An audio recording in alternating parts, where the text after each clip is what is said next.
Hi everyone, and welcome back to our humble abode. Hope you're all having a good day. Starting you off in our guild ship today because I have a couple of things to share in here. But before I do that, I just wanted to make sure everybody's aware. Maybe one or two of you have been out of the game for a while, or maybe one or two of you are newer players and you don't follow the goings on in the forums and what have you. At the moment, as part of the anniversary event, they have opened up this, if I can just get the thing to open, this Freequests code again. So this year it's, I think it's all block capitals, natural 20, redeem, and it's telling you all the things it's giving. Now in my case, I don't think it's actually going to add anything because I had the free quest code from last year on the account. I don't think it's added anything since then. But if you look down all this list, and there's plenty more. I don't think I can scroll down, but there's plenty more as well on top of this. If you were on a free-to-play account up to this point, you'll be delighted at the amount of stuff that you can get there.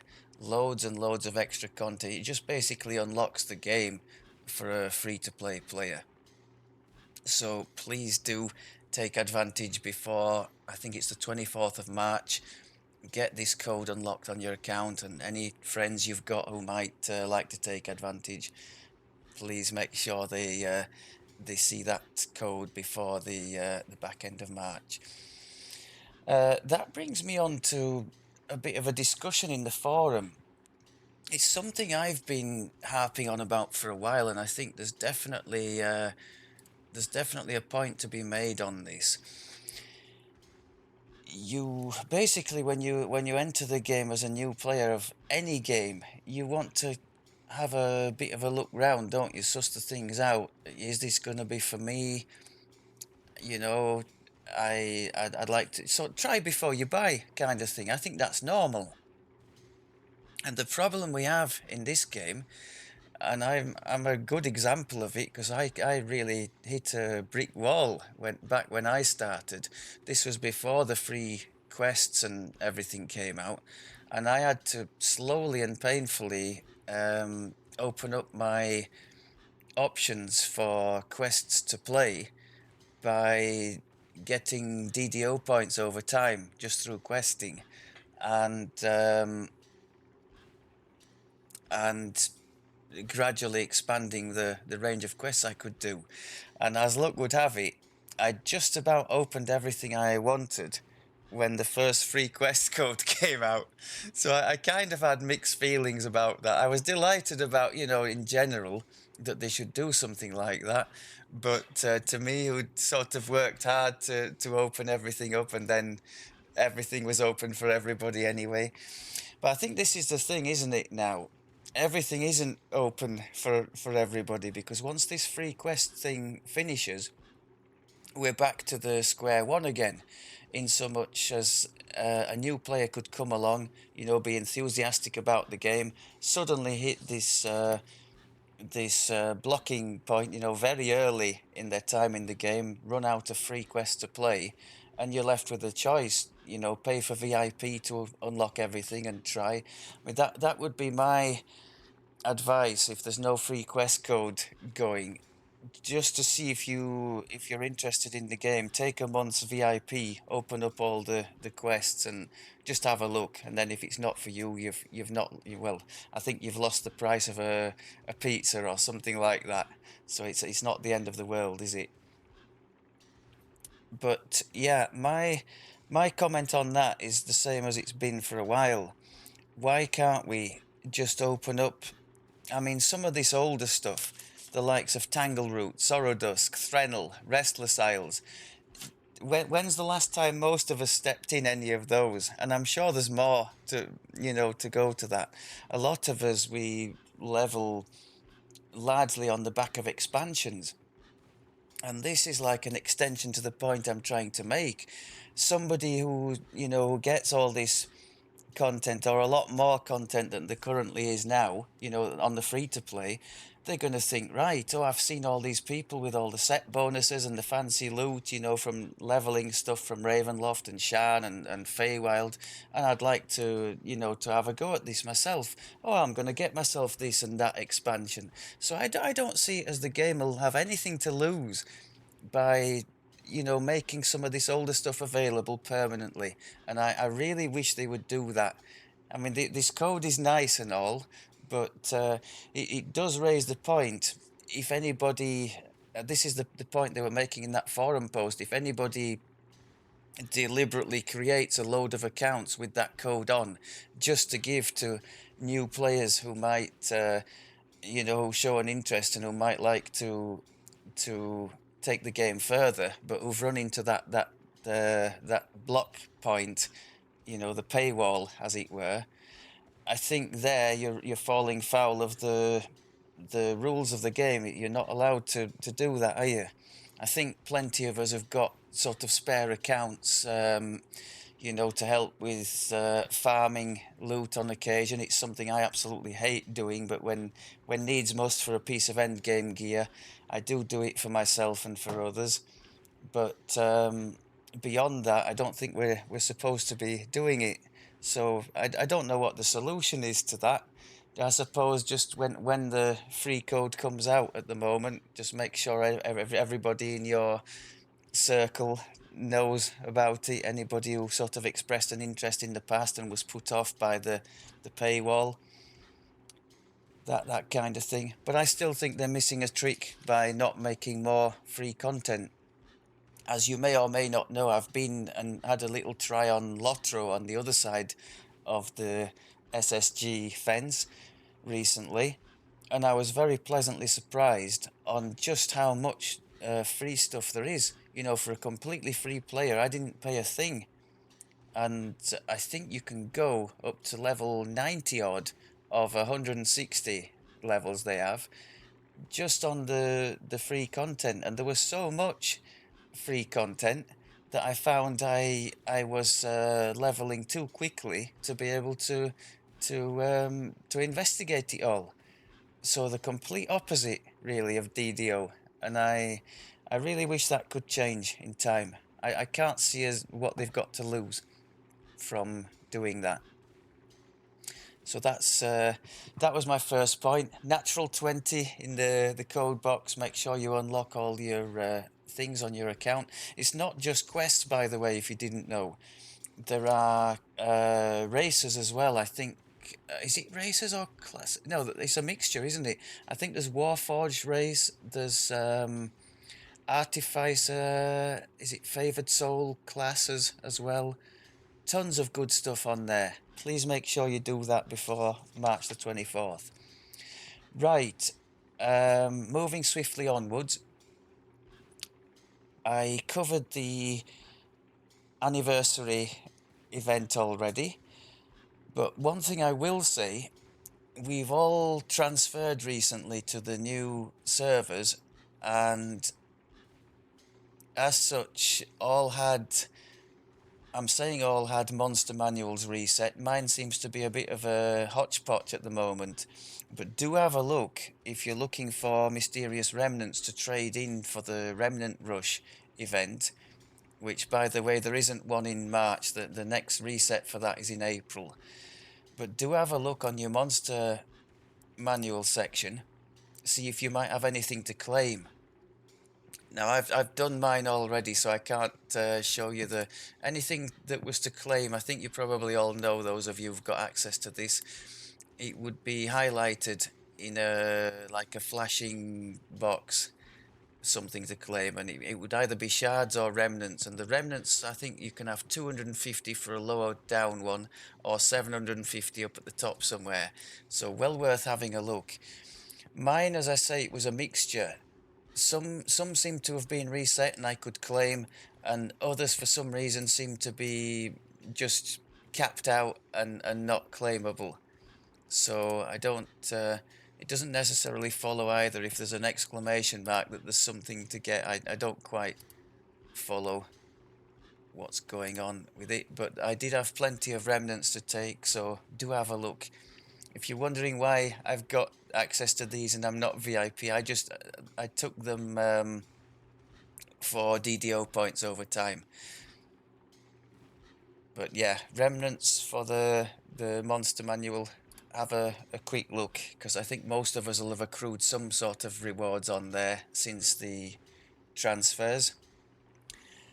Right, another of the things hot in the forum at the moment, one of the things they did in the most recent update was update some of the spells, supposedly for players only, the likes of Frost, Lance and Scorching Ray.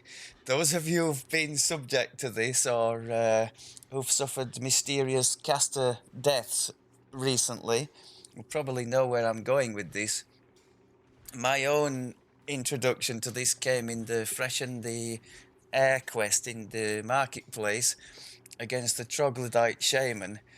I won't say I walked in, casual and sort of just running around anywhere, but I walked in with reasonable expectations of completing the quest, and in double quick time, they dispelled all those illusions I had, and I was a soulstone. And I was thinking, what on earth happened here? And it was the shaman with the Scorching Ray. And we've got to be so careful now, because those things have been souped up for the monsters as well. If memory serves, this happened last time with the flamestrike spell. I think they were trying to embellish it for the players, and suddenly hobgoblins in the steam tunnels were one-shotting parties, so it became a bit interesting. So yeah, anything that's sort of look, fire elemental, water elemental, castery type, dispatch it with extreme prejudice, because if you haven't seen already, there's some serious pain being dished out. Also, pay attention to your defenses, scrolls of fire shield, and/or your resists if you can cast them, or you've got the, is it 1 hour bubble buff from Fial and Favor, if you've qualified for that.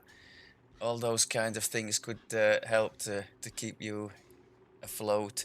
But yeah, some things I learned recently that wisps also have the Scorching Ray. It must not have been bad enough for me to pay attention to in the past, but my goodness me, a red crown wisp now, it's alarm bells are ringing. So some players are, there's like an outcry, oh, you've overpowered this, please sort it out. Others are, I won't say welcoming it in the forum, but I think it's like a bit of a degree of challenge, isn't it? Shall we say a bit like when the mimics first appeared and that acid dot was killing everybody in hardcore, or when the Illithid event happened and those things, especially when you got two together. Oh, it was just crazy tough, wasn't it? So just a bit of an extra layer of challenge, something to be aware of. I'm guessing it'll be rectified in due course. Speaking of things that have been powered up, on the other side of the coin, for the player benefit, I've become aware of the option on the Lamordia crafting. Now, the wiki refers to it as a bug because it's not doing what it's saying it's supposed to do. But I've got an example here. It's the... Let me get this right. It's the Dolorous slot, isn't it? It's referred to here as Dolorous Acid. But on the heroic side, which this is, it's actually, I think in the option, it's Dreadful Acid. It says there it adds corroding, something about extra damage on crit, which seems, fairly mundane, fairly normal. But what it's actually doing is giving the Alchemical Earth attunement, which is like late epic stroke legendary stuff, like on the bound elemental ring of acid, which is something like level 28, 29, is it? And it gives this very nasty acid dot over time, and this is available from level 8 on these Lamordia crafted weapons. So if you're in a situation like, well, any kind of heroic melee or ranged leveling would benefit hugely from this. I can't see them leaving it to continue, but maybe they will, as it's a selling point for Lamordia. But yeah, any kind of heroic melee or ranged would really benefit. And I'm going to just try and show you against the mage fire cannon on our ship here, if I can actually not get lost in our own guild ship. Okay, so here he is. I want you to pay attention to the right hand number, which will be the stacking acid damage. And when we actually double strike, the oh, it'd help if you'd actually go and attack the cannon, wouldn't it? When we double strike, the right hand number is doubled too. So you can see we've got numbers on a double strike, we've got up to 500, and on a normal one it's sort of 250, 280, something like that. And if you look on the extreme left hand side of the numbers, that's the damage I'm actually doing with my axe. This is it's a tanky build, by the way, so I'm not expecting to see mega numbers, but you can see that the acid damage is clearly outstripping the main strike and all the little tiddly bits, my imbue and everything else, by a very significant margin. So in the case of this build, where I really need a leg up, for leveling a tank is never particularly nice. So this is very helpful to push me on through the levels towards the cap, where the build will come together. But yeah, if you weren't aware of it and you have access to Lamordia, pick yourself up one of these. Let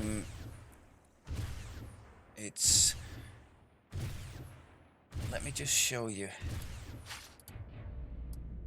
It goes in the dollar a slot, but it's actually referred to in the crafting window when you pick up the options as dreadful. I could take you there and show you, couldn't I? It's one of only 2 teleporters I've got in the game. I treated myself to the big pack for Lamordia last time around. So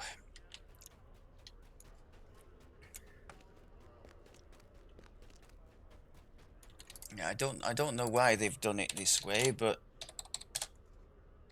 if I can type it correctly. Okay, so these are the ones. Now, instead of what's actually being highlighted on the tooltip here, the 66 fire damage on crit, these are actually giving the bound elemental flames of frost, of magnetism, and the particularly desirable one, because this is the only one that gives a stacking dot, is the acid. So that's giving the Elemental Earth attunement, and as you can see, it's readily available just for 10 of each ingredient. It goes in the dollar a slot, and it's typed here as dreadful acid. Pick yourself up one of those if you want a crutch to lean on in the heroics, or just want a bit of extra fun. Right.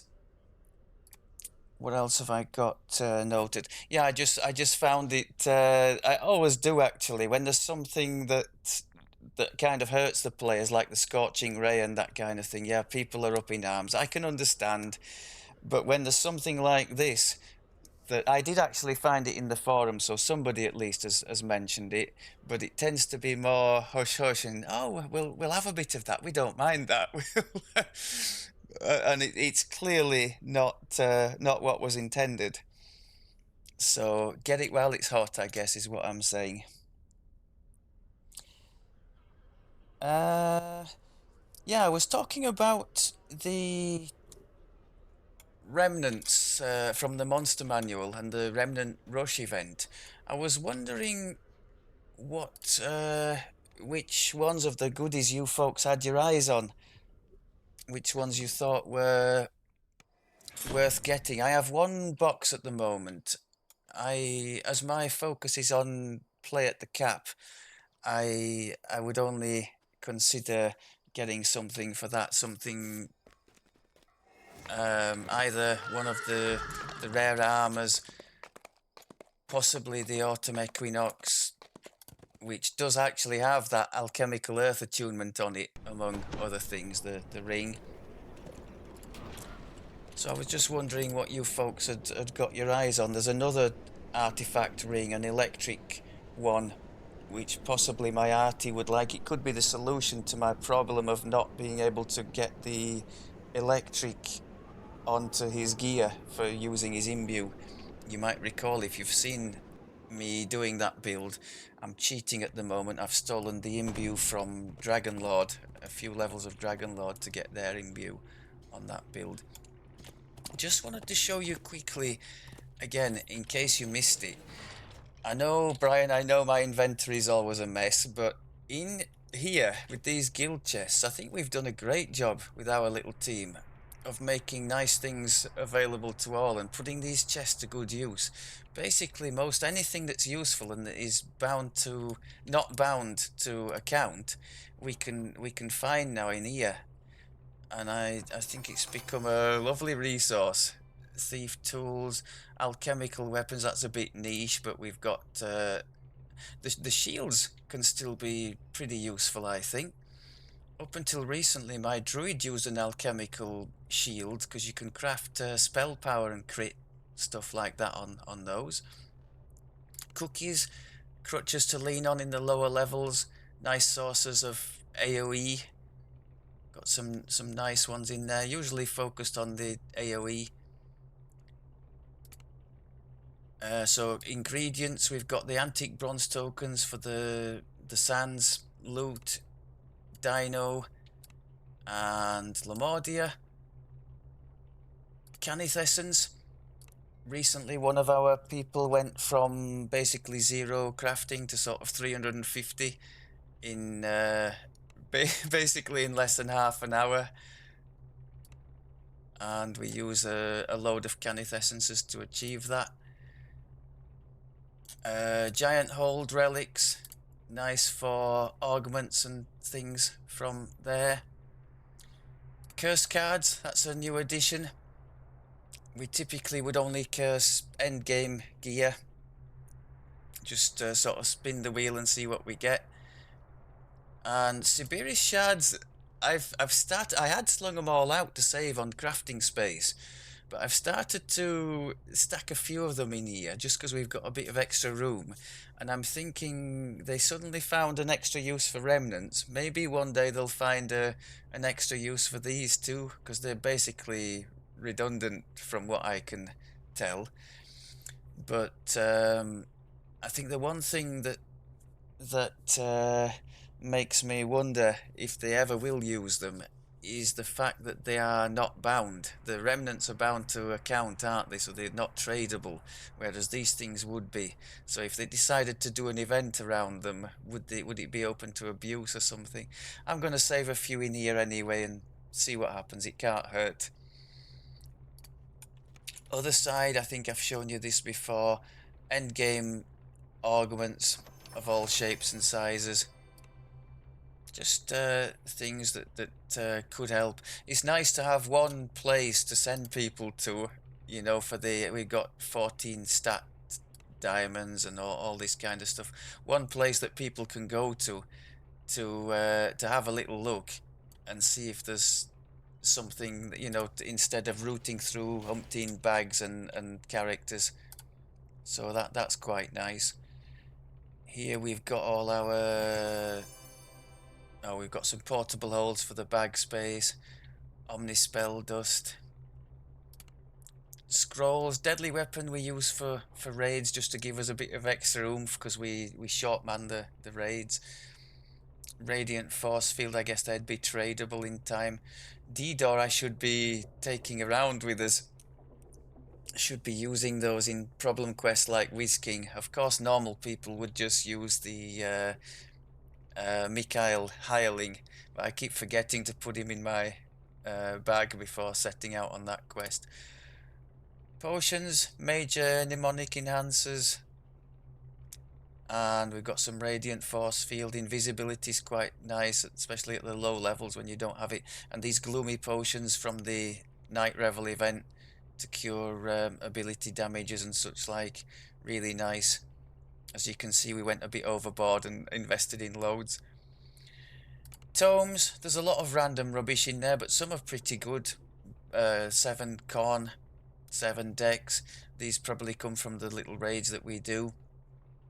The other random stuff, we can always use them to crunch, as we did recently, into purified shards for the Canith crafting.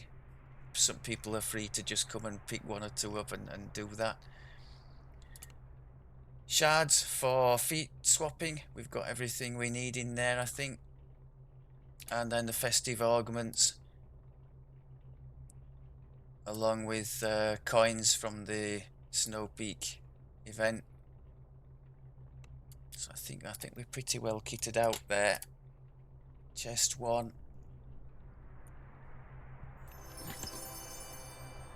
Legendary Sun and Moon augments from Lamordia, and all the latest quest chains have them.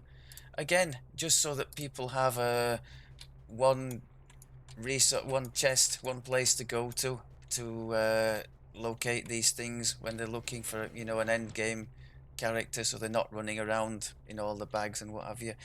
And downstairs in the cargo hold, we've got double slotted items in the chest for Canith crafting, if anybody ever wants to make use of those.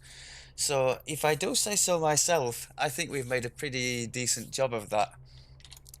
And I won't dwell on it too long, but it's one of the things that has pleased me the most since we've done the transfer, because that whole area was a mess when it was just left to me. So big thanks to those who've helped to organise that into something much better. Another question I read recently on the forum was about VIP, and somebody was asking, is it worth it? I think is it worth it depends on your situation in general, how much you value your, like if it's going to eat into your grocery shopping for the week, how much you value your or how much disposable income you have, I suppose, and also your situation in the game. My situation was very much the same as the person who posted this in the forum, which is that I have access to most all of the content now, so I wouldn't want VIP for that. And I have several characters who can open quests, like multi-life characters who can open quests on elite or higher. Now that to me is the biggest reason, and that is the reason I did take VIP for a month for this dwarf tank character when he was first starting out. To have to open everything on normal would have been a real chore. So I think you either go along with a friend who has a multi-life character or has VIP, or you, as I did, you take a month's VIP just to make it easier for yourself. But that for me would be the, provided you have all the content or most of it, that would be the biggest selling point of VIP when you're not wanting to struggle having to open everything on normal. Or maybe if you want to participate in a hardcore event, and of course you've got the same issue then because it's a first life character and you can only open on normal if you're not VIP. So I've often heard of people sort of waiting around for a VIP to turn up to unlock the quest on elite or higher, so that all the others can join who don't have it. So that would be my stance on it. I'm with all the content and with characters who don't have any problem opening on elite. Personally, I don't see too much value in it. There are others who would tell you the 10% XP is totally worth it, that kind of thing. But for me personally, and with my modest means, I'm quite happy to play as a premium and to use the points I accrue from, you know, favor from leveling characters to get stuff from the store when it's needed. Yes, Jeweler's Toolkits, I'm looking at you. What else have I got noted? Yeah, I wondered if I haven't got round to it yet because I'm busily leveling this dwarf tank that I keep carping on about. But once I get that to the cap and where I want it gear-wise, I'll turn my attention to this trickster thing because although I'm not the type to just do lives for the sake of doing lives, I gather from a recent forum search I did that there are over 200 lives now you can have, and the forum signature I saw suggested that the person had these 200 plus lives on 3 different characters. Definitely not for me. But I do plan to try the trickster, first of all because it might be something a bit different, a bit more fun, and secondly because the illusion DC and force spell power would be a little lift to my caster druid, who would make extensive use of both. Now, I've heard people complaining it's only 3 force power per life, and yes, on its own that would be low, but when you consider it's coupled with an illusion DC, and for some lives that's all you get, 1 DC, so I don't see that as being too bad. And particularly as we already have illusion DCs on the Deep Gnome past life, I don't mind taking an extra helping of that to help what is one of my caster druid's lower but still very important DCs. So yeah, I was wondering what you folks were. Have you tried already? Are you planning anything? I've had a little look at my forum reading. Suggests that as a caster, they are seriously lacking in the early levels.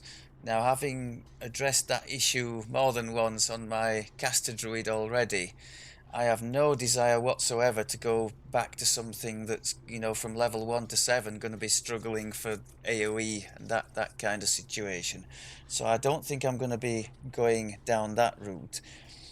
I've heard people mentioning Acolyte of the Skin, Warlock, because apparently this magical ambush thing, which is force, so that would sit well with a Warlock build, apparently that triggers on Eldritch Blasts, so getting the cone from Soul Eater and throwing that around with the magical ambush thing sounds like there could be some mileage in that. Of course, I would have to have the trickster past life, so maybe something like 12 trickster and 8 acolyte warlock could work. For sure it wouldn't be that powerful because you'd be missing the crit damage in the tainted scholar trees of the warlock, because you'd only have 8 warlock levels. But yeah, that could be fun. The other one I was thinking was some form of stick build, either with the Thief Acrobat as the main, or maybe Dragon Lord and Monk. I was thinking maybe I could even do it as well. They could all be done as iconic, couldn't they?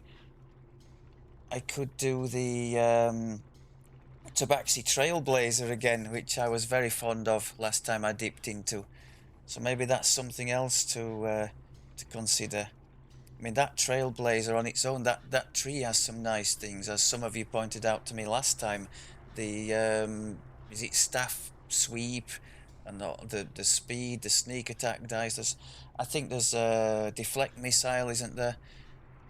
Very, very nice tree, and the speed in general of that thing is just absolutely devastating. So yeah, some food for thought there. But let me know. Maybe you guys have tried some things already, or heard some different ideas, something a bit different. I'm open to suggestions. I'm definitely going to do a little bit on that when I get round to it. So I'd like to hear anything you might have to share on the subject. I think that's about it for my little ramble. I'll remind you again, natural 20, enter the code, get all the free quests and all the rest of the goodies if you don't have it already. Even if it's just to, if you're not playing the game at the moment, if it's just to put it on your account so that maybe one day, if you decide you might like to revisit it, it's all there for you and there's, you're not worrying about how you're going to get hold of the latest content. Right, shall I finish as I tend to do with a bit of a quest? I'll preface this as normal by telling you all the excuses for failure, not least of which I'm level 14 here at the moment and still don't have any top tier enhancements. I think basically I've put some important things into Vistani and Dwarf Tree. I didn't want to remove them to take these top tier things. I know, ridiculous, but I'm leaving it for now. But it does give me the chance to show you before time what I'm trying to do here. It's a con build as befits the tank status it's going to have at the cap. So I've gone all the way up this dwarf axe line. So we've got dwarf war axe as a favoured weapon, and then later on we've got con to damage, con being our main stat. We've got plenty of con hit points in the bottom here, and if I had more racial points, he only has 3 racial points, so I'm having to spend all these properly. If I had more racial points, I would certainly pick up the Dragon Mark Radiant Force Field thing there as well. It could be argued that I should take points out of other things just to get that. I suppose it depends how far you want to go down the tank side. This is going to be a tanky paladin as opposed to a paladin tank that I've already played and shown. So something that does some damage as opposed to just sitting there and mashing intimidate, I guess is what I'm trying to say. So let's go to the Lord's March Plaza, I think.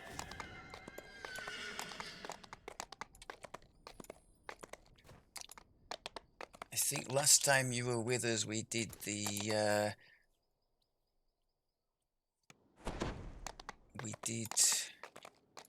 we did the caster druid, didn't we, in one of these? As I recall, it was this one, Element of Chaos. So let's do Seizing the Dawn this time.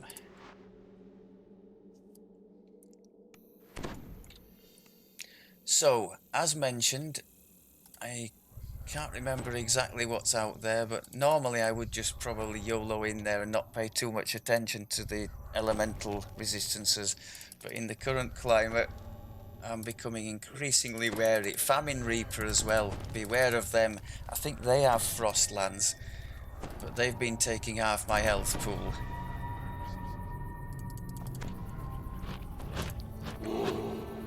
So I don't recommend this either. I'm leveling with Bastard Sword and Shield. You'd probably be better off just with a two-hander for the heroics, but I do have this very nice... I'm saying bastard. It's not a bastard sword, it's a war axe, and it's not even equipped, is it? Is that the right one? Thank goodness for that. Okay. Yeah, I've got this very nice Golden Age shield to use alongside it, which does have the guard breaking on, which is kind of a mini version of what I plan to use at the cap. I think I've already shown you in a previous video the large shield of the Golden Age I was very lucky to find recently. This series of shields is really nice for the fact they have both guard breaking and legendary conditioning on. Unfortunately for me, the guard breaking triggers on a crit, and the crit profile of this war axe, by default it's only a 20, so I've managed to get it down to 18 to 20, but it's still pretty rubbish in terms of the threat range. So I won't be getting too much guard breaking triggering, but some is better than none. Within this network of twisting desert canyons. Now the hunt for the artifact. And now I do have the boosts on the smite there, so that does have a higher threat range. I think it's 2 range and multiplier, isn't it? So that would be What would it be? That would be a 16... Hang on, what's... No, sorry, I'm on the wrong one. That would be a 16 to 20 times 6, if I'm reading that right. I was quite pleased today to... Oh, crud. I was quite pleased today to find on the shard exchange for almost no shards a drow war axe of the weapon master, which I think by default has 18 to 20 times 3, so I'm looking forward to giving that a spin when we get into early epics. See how we go on with that.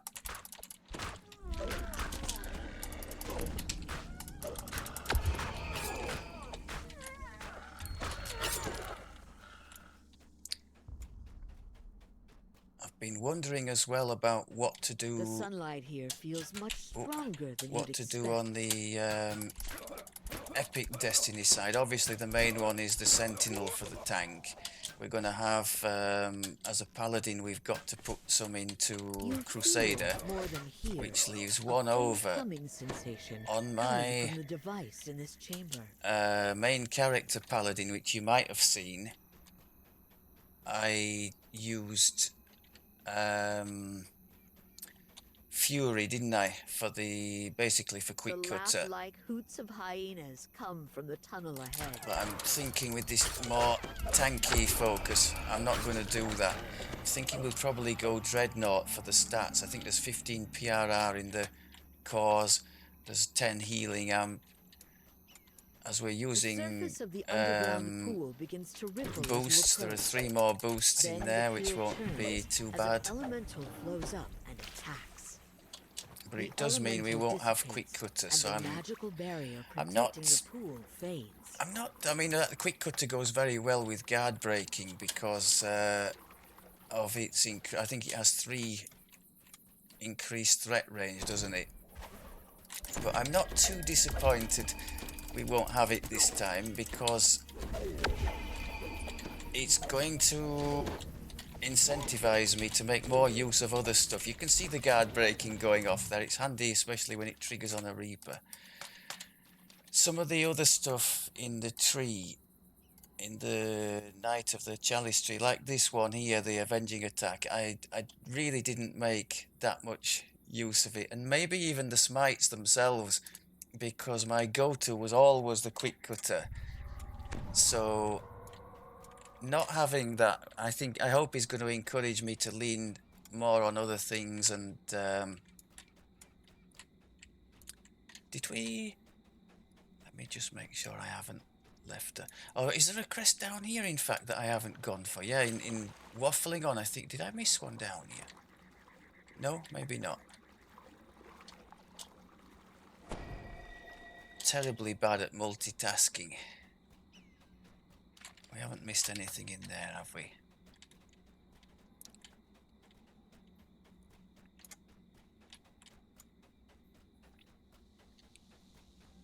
So yeah, my hope for this character at the cap is that he can at least help us to have a little go. Only on normal, mind, but help us to have a go on the relentless raid with maybe 3 of us.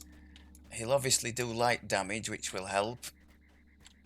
A terrified scream echoes through the canyon. But we have tried that. We did complete it once, but we ran into all sorts of trouble. So I'm hoping he might help to make it a bit more, a bit less fraught for us, shall we say.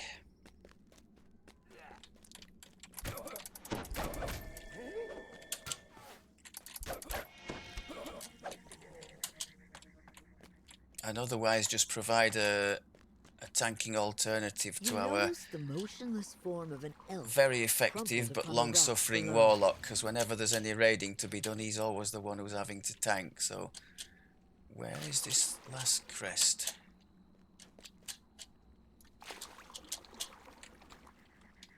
Do you know, I'm an idiot, aren't I? There's a crest back at the start somewhere in that sandy section that I bet I've missed.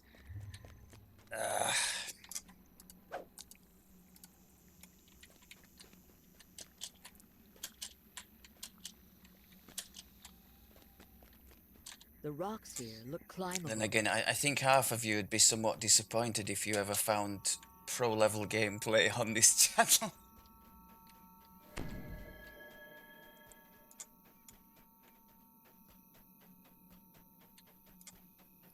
I don't think I could even spell it. Yeah, there's that section earlier, isn't there, with the open section where we have to climb up. Let's put the feather fall on.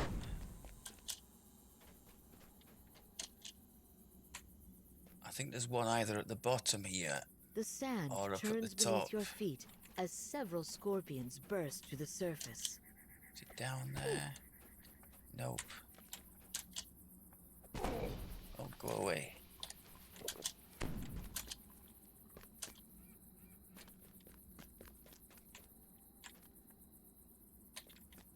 Crikey, they're keen today. The rocky outcroppings here appear to be sturdy enough to climb. Yeah, I'm almost positive it's up here.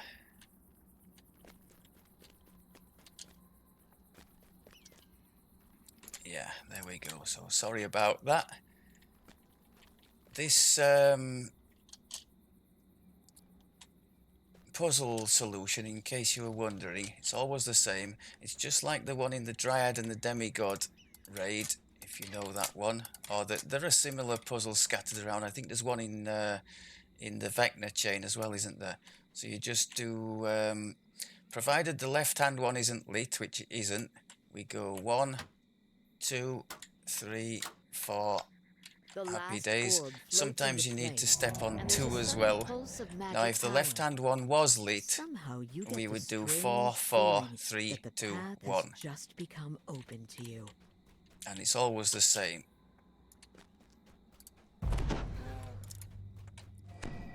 think somebody with more organizational emphasis than me would have something like that listed in their profile.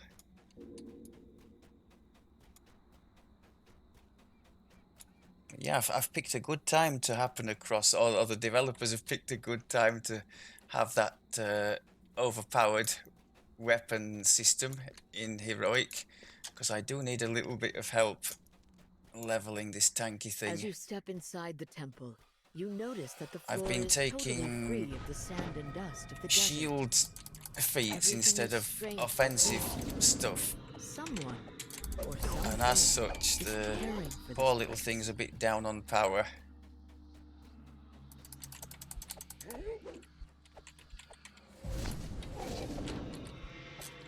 Hopefully none of you has Scorching You hear the sound Ray. of heavy footfalls echoing down the tiled halls.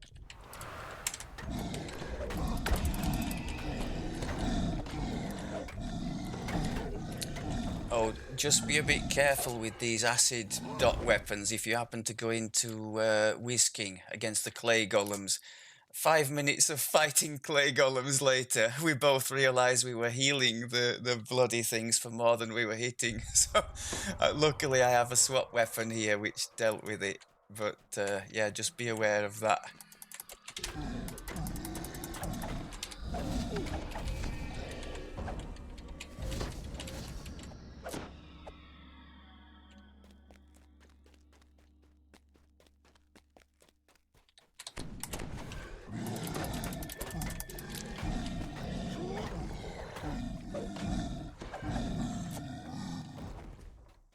I think we can see even on things that are resistant to spell damage, we're still doing about the same amount of damage with the acid as we are with the weapon hits. That time has clearly passed. Very well. If you would be the one to bear it to safety, then And we should please get a go good illustration of the stacking up of the acid damage on this as well. Except for the fact I think she's immune to acid. Yeah, she is. Nice one. The Deva pulls Okay. back with a nod. So they had the last laugh. Indeed worthy. This charge is now yours to bear. Do not let it fall into darkness. We will be watching. You wonder about the Deva's parting words as you place the Eye of Irian in your pack.